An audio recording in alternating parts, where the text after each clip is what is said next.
With one swift motion, Melon had been cast upon the floor.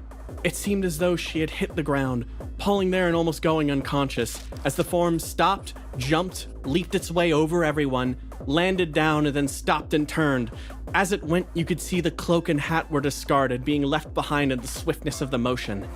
In its place had been left a gaze with that same glowing smile and the shifting of her hair and eyes. She had stared dead directly at us, waiting for our next move. I began to move, seeing her dart up onto the table and strike with her rapier. Sparing not even a moment, I charged over to Melon, grabbed her. I quickly lifted Melon up above my head and started to move, my movement growing slow, hampered, that thing watching me every single step of the way as I darted, leaped up onto the couch, rolled behind it, and gripping one half of the cloth covering the Staff of Screams, I unfurled it and slapped it against the ground. What is it? What do you ask of me?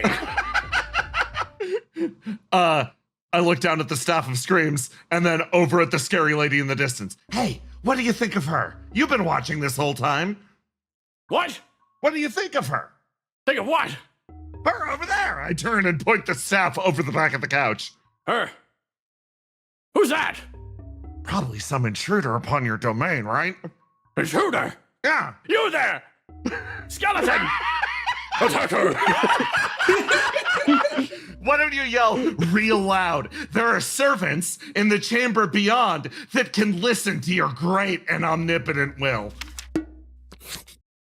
The voice of the skull seemed to cry out, beckoning and calling for all to listen to it. However, the skeleton in the corner seemed to have been subjected to some very specific claws and never stopped paining for anything.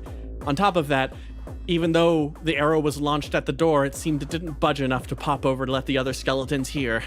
I stopped, scrambling over and grabbing two of the little pots that had appeared on the table. Stuffing them in my hands, I sort of stepped back and I just threw them as I went, just trying to throw anything I could at her while I stumbled back and ran towards behind the couch. As I threw them around, they seemed to launch forward, and she managed to throw down and dodge one as it hit through, but the other one seemed to impact her neck, causing her to stop for a moment as she looked. Turning her way over, she sort of peeked at the direction. I could see the look in her eye, the stare. It seemed she had a secondary pair of eyelids which seemed to blink every once in a while, but her own eyes never stopped the look. Never once did they take a moment to peek. As I had hoped that potentially throwing an object at her neck would cause her to such pain, that it would maybe in some way cause her to choke. But she stared. Curious. That was all I did. I made her curious. I quickly turned and ran, not wanting to be under that gaze for any longer. As she pulled herself to, she almost seemed to shift her momentum. I could see that slouch she was constantly in stop, as instead her full body stretched. You could see the way that she shifted her movements as she pulled herself up to the full height. Barely her head scraped against the tall roof here, as she turned to gaze down and looked directly at all of them. It seemed that Arcot's gaze was the one she met first, holding and staring down at this one. Last of the Rangers. Yes, I'm sure you're very strong. She pulled herself forward and you could see it. With every individual step, her legs seemed to bend backwards, pulling herself in this direction, but her entire upper body seemed to shift and almost stay completely still. Every individual leg movement, every part of her arm seemed almost independent, unheld by some side of balance she had as she shifted around the room. And then a thorough swirl of her blade as she slashed down against Arcot.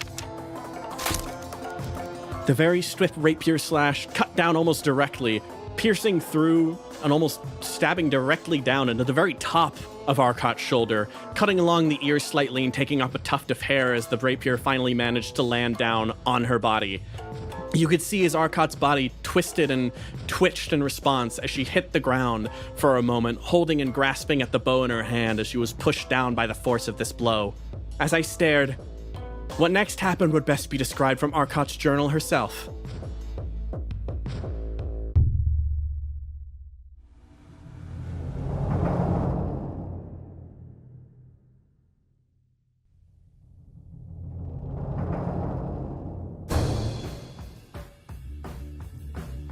Staring down at Zahn, I had to think quickly. Yaiyo said to run, maybe use the skeletons to cover our escape, but this isn't an enemy that will simply accept fighting skeletons. They'll chase us. They know where we live. They'll follow us. We need to win here and now. I look up at Zahn.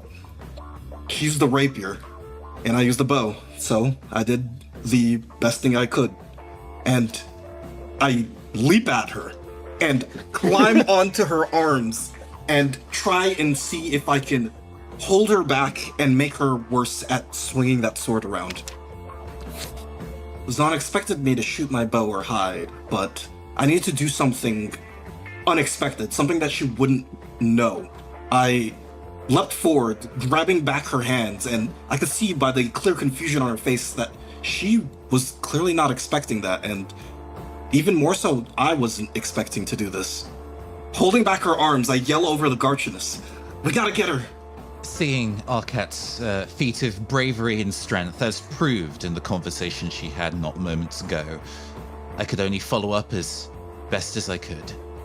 It had been a while since I had applied any absent physics, but having limbered up my arms from the demonstration earlier, and it is a sigil that we'd all seen before, I figured it was time to do something similar once again.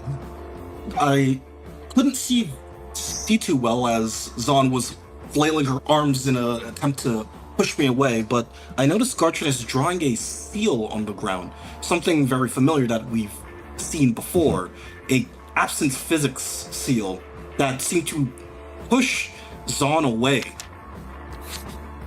Lacking the red paint that we happened to find within the necromancy lab, I pulled out my short sword and carved in the tile beneath us a sigil, still in a perfect circle.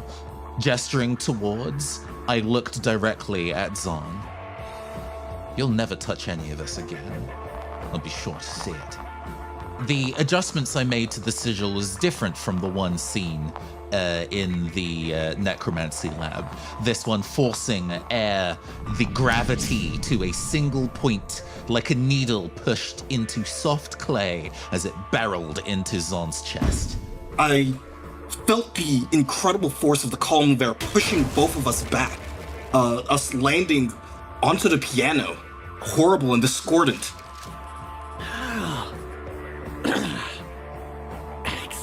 Excellent. Arcot, how incredible, so surprising. And that blow is truly stupendous. Noticing Arcat just fling herself at this creature, I look around trying to find something that could even help. Going up there is a little bit difficult, but just stabbing this person is not going to be something that's good enough to defeat them. So I scurry on my way over to the bar. I grab whatever alcohol I can find.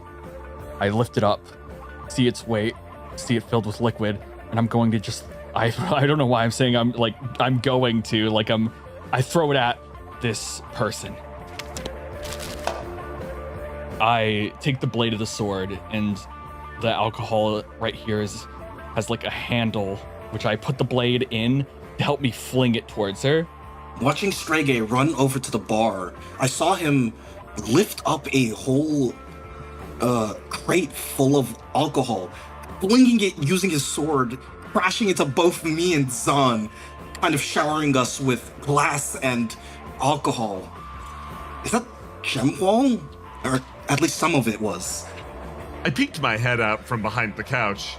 Seeing as full pitched combat had began, I blinked a few times. My old creed of, if I'm fighting, I'm already dead. I call out to Yaiyo. Yaiyo, the candelabra! Okay! What does she want you to do with it? I turned and looked at Etete. Well, can't exactly move that thing on my own. Okay, I'll help. Dragging Etete with, I ran and paused, uniting my hands together in order to give her a proper boost.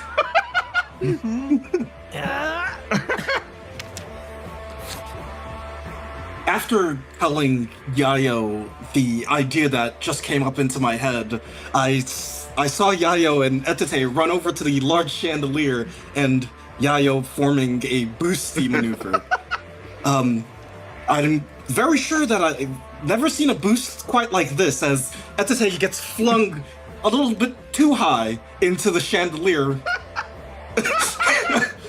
Maybe catching a little bit of fire, but otherwise, Etete is up there, at least. Oh no, she's soaked in alcohol. Wait, way to send our most flammable Goloin up there. Don't worry, she'll send it to the next flammable Goloin. I noticed Etete tangled up in the chains at the top of the chandelier, flailing about, screaming curses. Stupid chandelier! Satas! What an interesting group of friends. Well now.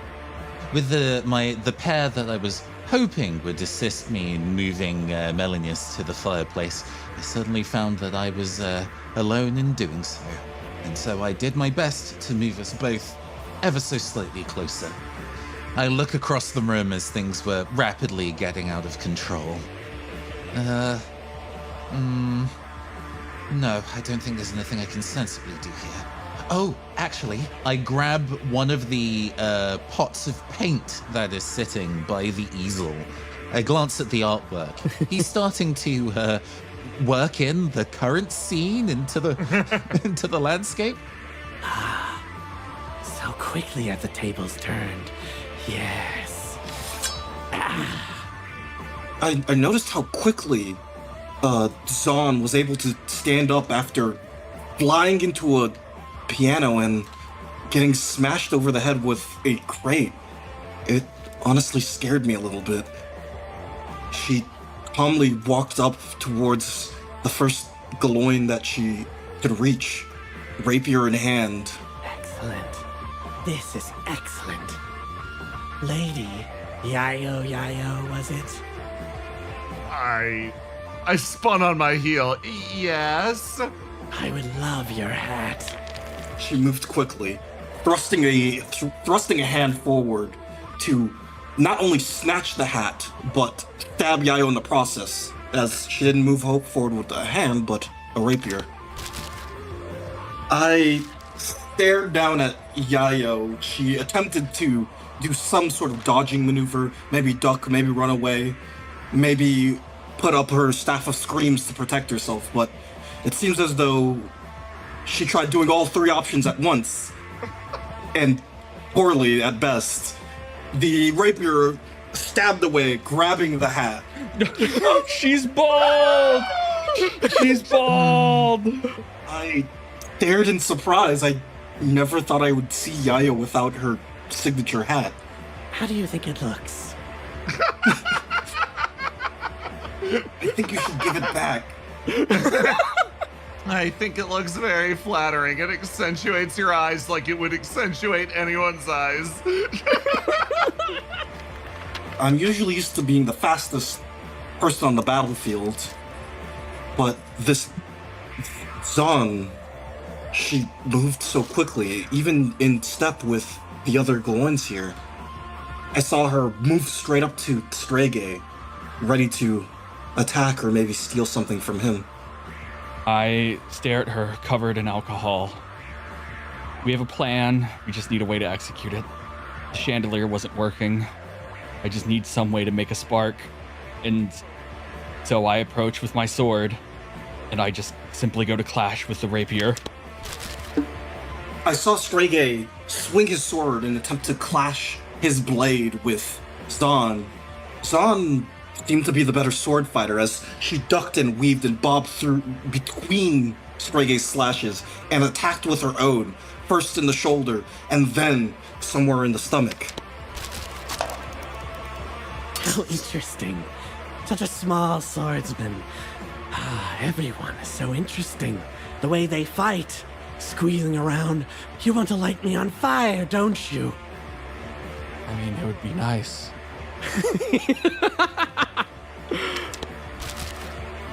Seeing Zahn bear down on my ally, I knew I had to go and use my newly acquired tool as swiftly as possible.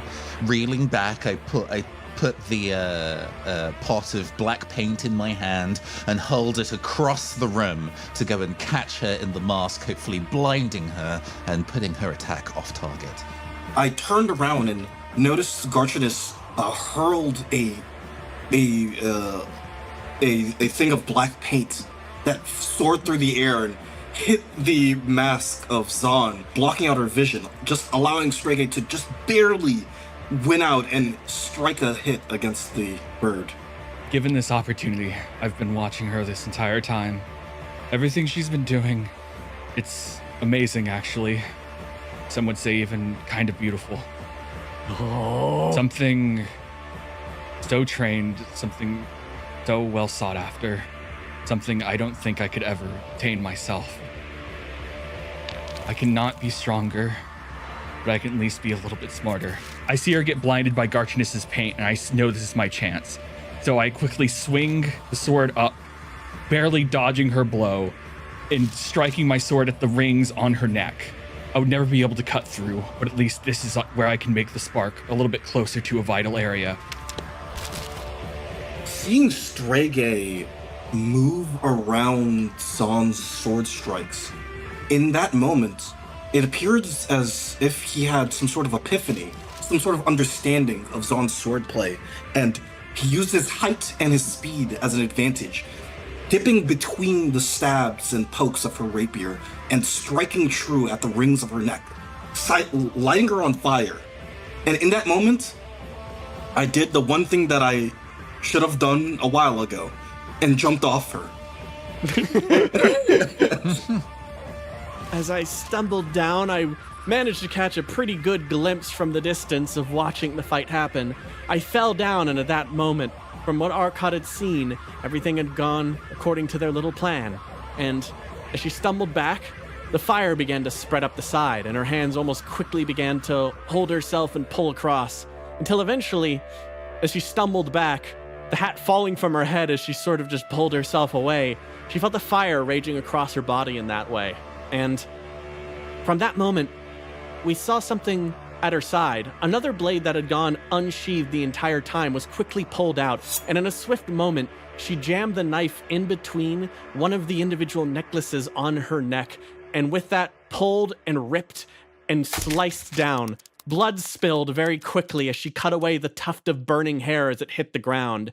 Then, in that moment, snapping back, it seemed her instincts prepared her to go, but as she held the blades in her hand, she saw the blood. It was black, almost as empty and black as her eyes and her fur, her feathers, I suppose. She stopped and looked at it for a second as more of that blood seemed to pool. She looked, and then another of those raucous bird laughs, tinted with a slight bit of pain. She stopped and turned over to Arcot Garchinus, peeked back over at Yaiyo in the corner, and then also even to Strege and me. I had intended to fight till blood was drawn. And is this not the most clever display? You forced me to draw my own blood.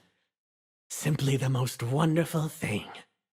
This must be what a Goloin does. This is how a Goloin fights. Or whatever you are. I saw her step forward. Once more reaching to form, she reached down for a moment and grabbed the hat up from the floor. As she reached down and grabbed the hat, her body moved a bit more to the Absic Physic rune that was graded earlier by Garchinus, and as she did so, she was launched, flying once more, landing again on the piano as blood began to pool, similar with the alcohol refilling. And she sat back up. Sort of confused for a moment, she stood and then just arched her way on the edge of the stage. I suppose that's fair enough. Keep that.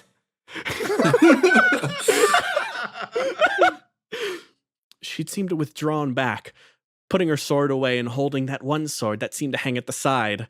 It seemed to be some kind of dueling dagger. It seemed pristine compared to the rapier, which had a couple of notches on it that I had observed.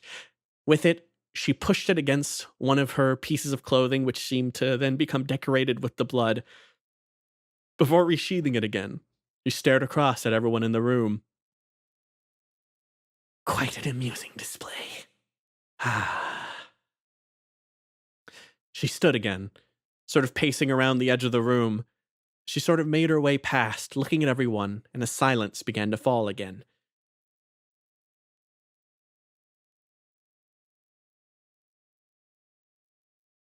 You.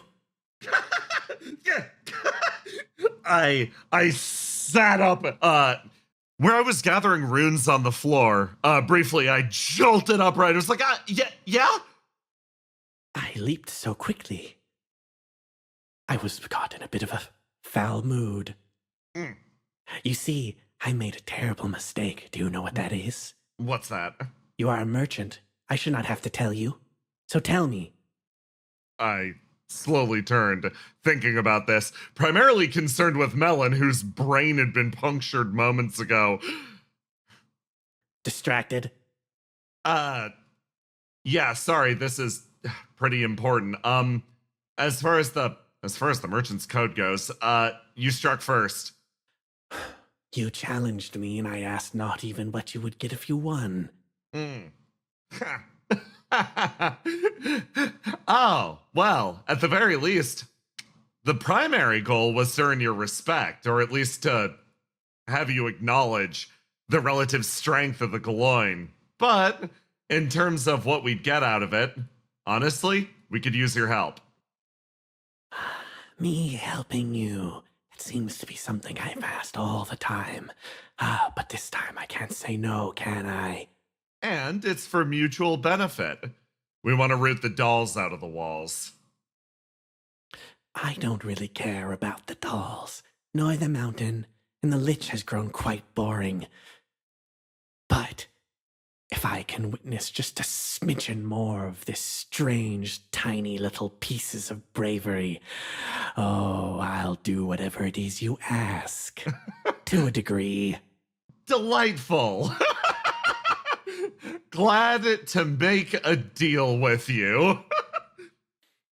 I noticed how she reached, grabbed her neck, and pulled off a bit of blood, holding it down to shake hands with the small Yaiyo beneath her. How is it that you greet?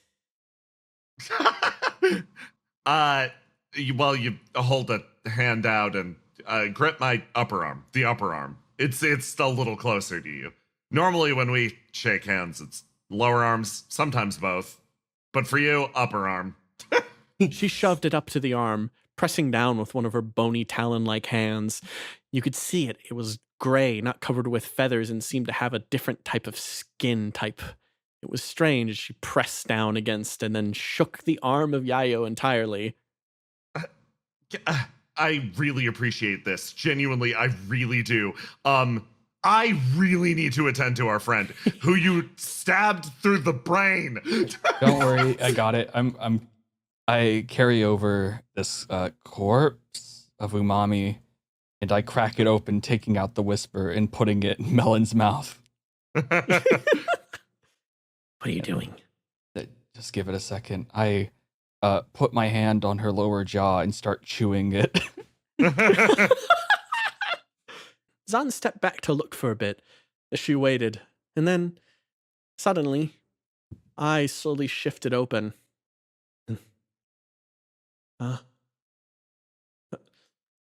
It seemed that Melinnyas' form had seemed to shift a bit. She stopped, seen the lurking form of Zahn, and quickly reached down for a knife, pulling it out for a bit and trying her best to swipe up and try to cut at Zahn in that moment.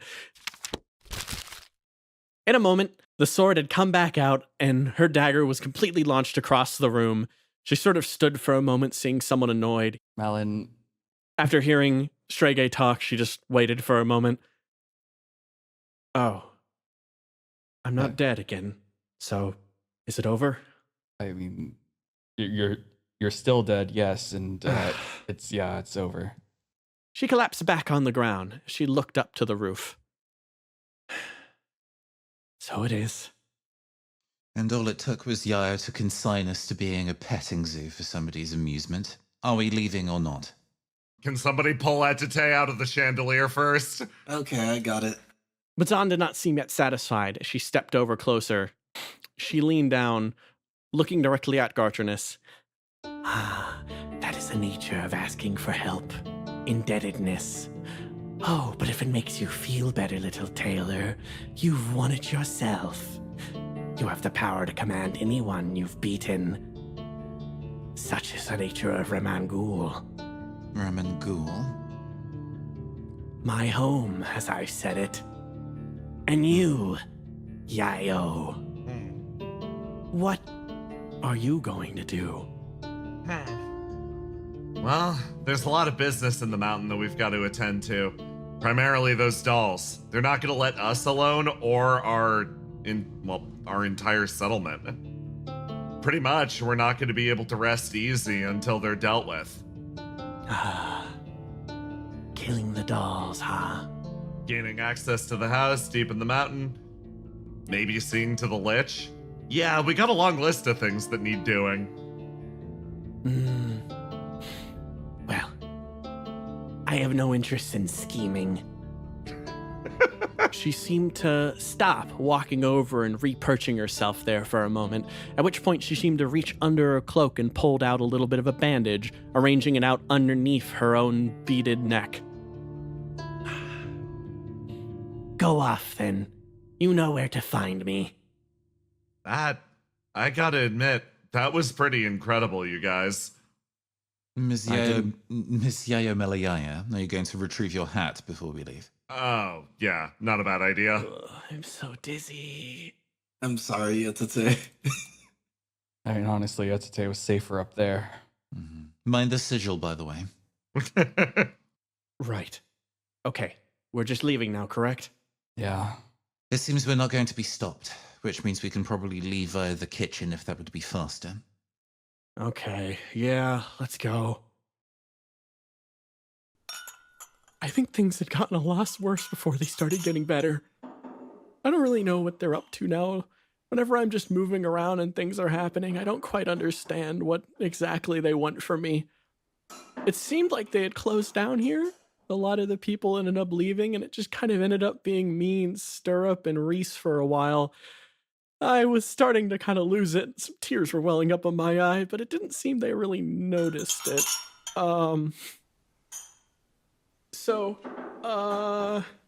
Hey, what's, huh? Reese seemed to turn down at me. He looked a bit dejected and sad for some reason. Oh, Bluebee, sorry. I just, I was just, thinking about something.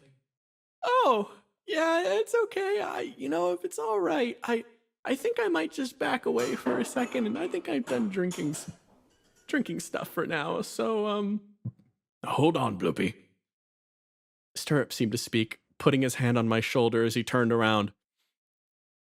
This is a tactic I'm well familiar with. He's trying to act all sad to get you to talk to him. What? No, I'm not. Oh, he is. Watch this. Stay right there. Okay. Reese, Yeah. what's the matter, boy? Well, Stirrup, What is it, Reese? are we bad people? Reese, why could you say that? Well, it just feels like we've been going around and doing so much adventuring, and people seem happy the Lich is gone, but we got our dear friends killed. And now, after this, I don't know. It just feels like something's wrong, something's different, like I might not be seeing everything so clearly. Ah, Reese. Must be all this politics, huh? Everything Morgosh is up to? Maybe. Do you think it's okay if we start a restaurant in the tavern? Why would you say that? Well, think of it like this. Poor little Bluebee here didn't really know much about the world until we were able to teach him. I stood for a moment, feeling myself denigrated by the man next to me. All I could do was just frown and stare forward. And just think of all those other Goloins that could be as good as Blueby. If we could just teach them, maybe we could make a Goloin school where Goloin can learn how to be humans. Reese, you're a kind man, but we have to think about our own futures. And on top of that, when it comes down to us, we're adventurers. Do you even know a thing or two about teaching? No, I suppose not. Right.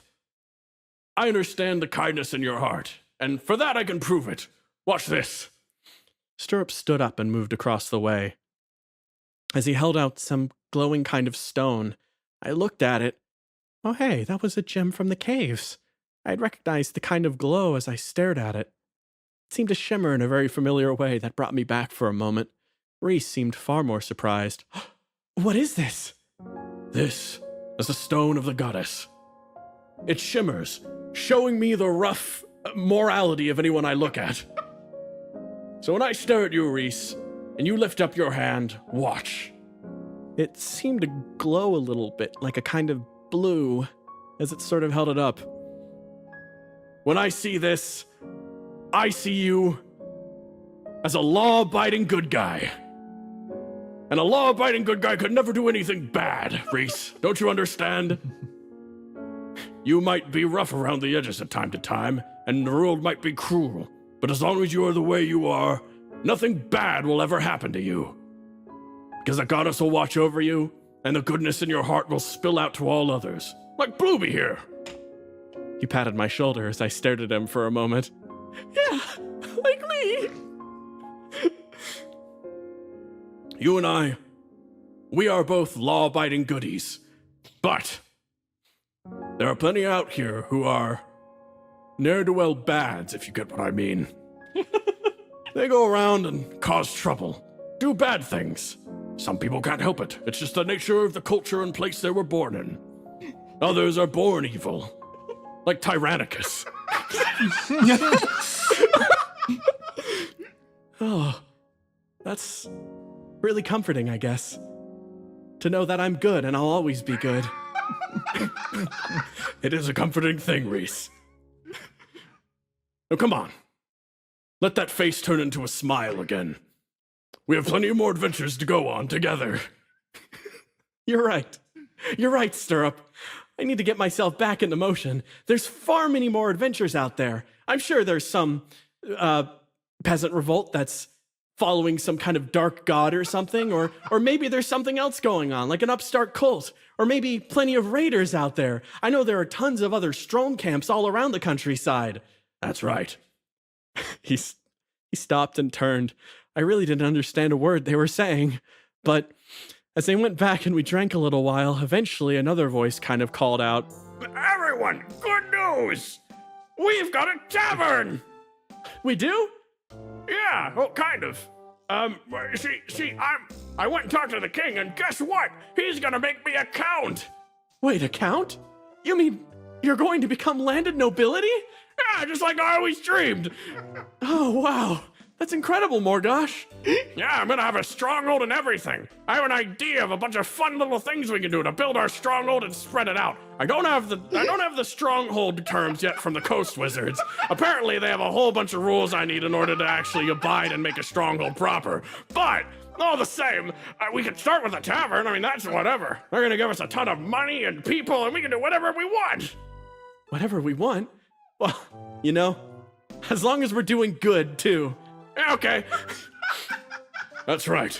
As long as our end goals are good, everything will work out, Reese. Yeah, that's so interesting. What tavern? Where? Well, back at your hometown, Blueby. Back in the mountain. Oh, no.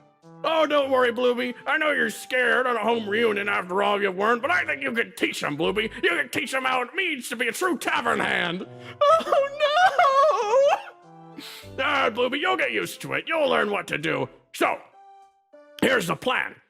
I need to keep doing paperwork. Reese, I need you here. Oh, okay, sure. Why? Oh, I just like having you around. Oh, Morgosh, you charmer. Yeah, but Stirrup, we've got a lot of people to rally, and we gotta get there quick. After all, who knows if Malmus might change his mind. I think he's been without drink for a while. I think he's going a little crazy. Oh, I see. The torturous liquid has poisoned his mind. It's worked for me. Anyways, yeah, we need you to gather up everyone you can. Go with Blueby. We'll split the party up into 2 groups to cover more ground more efficiently. That's a great idea, Morgash. I'll take Blueby and we'll head on out. I'll gather up every ne'er-do-well I can find to shove them into the mountain. They'll claim their glory, and their penance will be the goodness they'll achieve by helping us start a tavern. That's the spirit. Excellent. Okay, so, every plan? Everyone put your hands in a pile so we can do a big cheer. Okay. All right. Felt like words couldn't escape me, but I eventually felt the grip of Stirrup as he put my hand in the pile, and they 1, 2, 3 goad into the future colonization of my mountain. They say it's been too long. It's so nice to see you. You're a good friend of mine. So long farewell at you. No, I can't believe, oh no, not words from thee, but said in facsimile, yearning for that distant we. So I'm searching for near eternity, but I don't know where I should be. Love of branch, no family tree, no friends I have to see. An unfriendly propensity is my natural state to take flight in perpetuity. And so echo back is only me, cut off from precious we.